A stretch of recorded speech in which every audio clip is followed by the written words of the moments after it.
হযরত আব্দুর রহমান ইবনে আউফ রাদিয়াল্লাহু তাআলা তিনি বলতেছেন, আমি যখন জিহাদের কাতারে দাঁড়িয়ে গেলাম, মুসলমানদের কাতারে দাঁড়িয়ে গেছি, আমি আমার ডানে তাকায়া দেখলাম একজন যুবক, বামে তাকায়া দেখলাম আরেকজন যুবক। বুখারীর ভিতরে রিওয়ায়াতের ভিতরে আসছে এই দুই যুবকের নাম দিয়েছে ইবনে আফরা। আফরার দুই ছেলে আব্দুর রহমানের দুই দাস।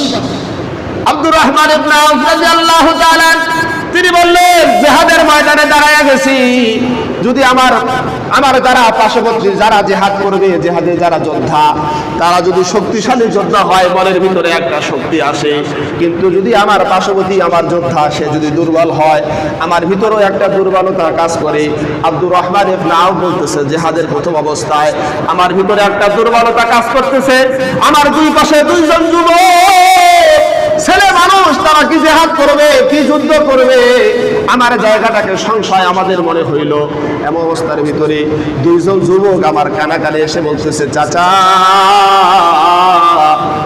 আবু জেহেল নামে একজন ব্যক্তি আছে কাফেরদের কুরাইশদের ভিতরে থেকে, তাকে আপনি চিনেন নাকি? আব্দুর রহমান ইবনে আউফ বলতেছে, তারা যখন দুইজন জিজ্ঞেস করলো আবু জেহেল কে, তাকে চিনেন নাকি? আমি বললাম, কেন আবু জেহেলের সাথে তোমাদের সম্পর্ক কি? দুই ভাই কানের কাছে এসে বলতেছে, চাচা, আমার নবী যখন মক্কার ভিতরে ইসলাম প্রকাশ করা শুরু করছে, ইসলামের প্রচারণা শুরু করছে, এই আবু জেহেল আমার নবীজিকে গালি দিত। এই আবু জেহেল কোন সময় আমার নবীজির উপরে উটের নাড়ি মুড়ি চাপায়া দিত, আমার নবীকে বিভিন্ন ভাবে কষ্ট দিয়েছে।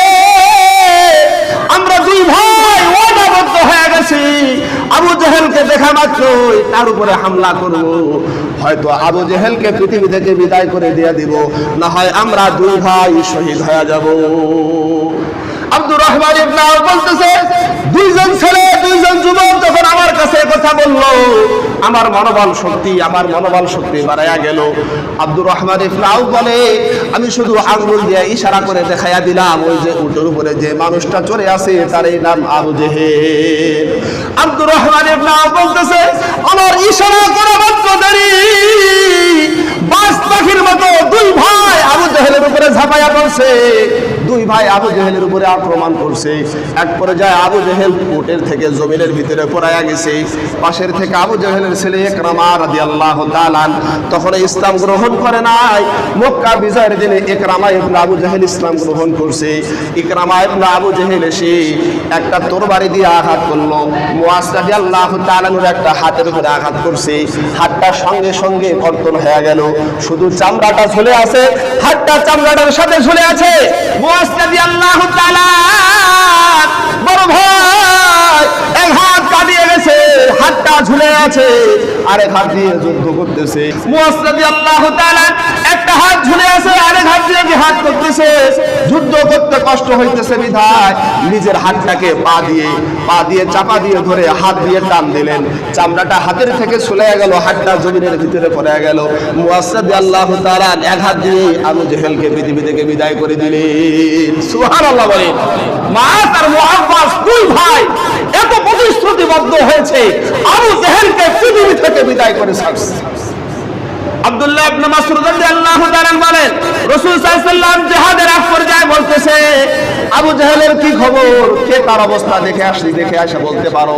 আব্দুল্লাহ ইবনে মাসউদ বলে, আমি আব্দুল্লাহ ইবনে মাসউদ বললাম, ইয়া রাসূলুল্লাহ, ইয়া হাবিবাল্লাহ, আমি আবু জেহেলের খবর এখানে আনায়া দিব। আব্দুল্লাহ ইবনে মাসউদ বলে, সামনে অগ্রসর হয়ে দেখলাম আফরার দুই ছেলে মুআজ আর মুআব্বাস আবু জেহেলের উপরে যেইভাবে ঝাঁপিয়ে পড়ছে, তাকে পৃথিবী থেকে বিদায় করে দিয়েছে। তারপর আমি আবার আবু জেহেলের কাছে গেলাম, আবু জেহেলের কাছে যে তার মাথা, তার শরীরের ভিতরে এখনো প্রাণ আছে। মুহাদ্দিসিনে কেরাম বলে, হযরত আব্দুল্লাহ ইবনে মাসউদ রাদিয়াল্লাহু তাআলা আবু জেহেলের কাঁধের উপরে পাড়া দিলেন। আরেক দল মুহাদ্দিসিনে কেরাম বলেন, হযরত আব্দুল্লাহ ইবনে মাসউদ রাদিয়াল্লাহু তাআলা আবু জেহেলকে দাঁড় করে তার বুকের উপরে বসলেন। বুকের উপরে বসে বলতেছে, হে আদুল্লাহ, হে আল্লাহর দুশমন, তুমি কি আবু জেহেল? আবু জেহেলকে জিজ্ঞেস করে, তুমি কি আবু জেহেল? আব্দুল্লাহ ইবনে মাসউদ বলে, এরপরে আবু জেহেলের মাথা থেকে তার গর্দানটাকে আলাদা করে রাসূলের সামনে আবু জেহেলের মাথা পেশ করে দিলাম। সুবহানাল্লাহ। এর নাম যুবক, এর নাম যৌবন। যুবকের ভিড়ে মুসলমানদের ইসলাম কায়েম হয়েছে। যুবকরাই পারে একটা সমাজের উন্নয়ন কর্মকাণ্ড ধরে রাখতে, যুবকরাই পারে একটা দেশকে উন্নত করতে। বাংলাদেশ পুনরায় স্বাধীন হয়েছে যুবকের রক্তের মাধ্যমে, রংপুরে আবু জাহিদের, রংপুরে আবু সাইদের শহীদের মাধ্যমে, ঢাকায় মুগ্ধের শহীদদের মাধ্যমে বাংলাদেশ পুনরায় স্বাধীনতা পেয়েছে। এবং পুনরায় স্বাধীন হওয়ার পরে দেশের যুবকেরা দেখিয়ে দিয়েছে দেশে পুলিশ নাই, সেনাবাহিনীরা রাস্তার মোড়ে মোড়ে নাই, যুবকেরা রাস্তার মোড়ে মোড়ে ট্রাফিকের দায়িত্বে দাঁড়ায় গেছে। মানুষ তো বলছে এই ধরনের ট্রাফিকের কার্যক্রম বাংলাদেশে আজ পর্যন্ত সংগঠিত হয় নাই। আর রাস্তার যানজট এত পরিষ্কার, যুবকরা যে কয়েকদিন দায়িত্ব পালন করছে কোনো সময় হয় নাই।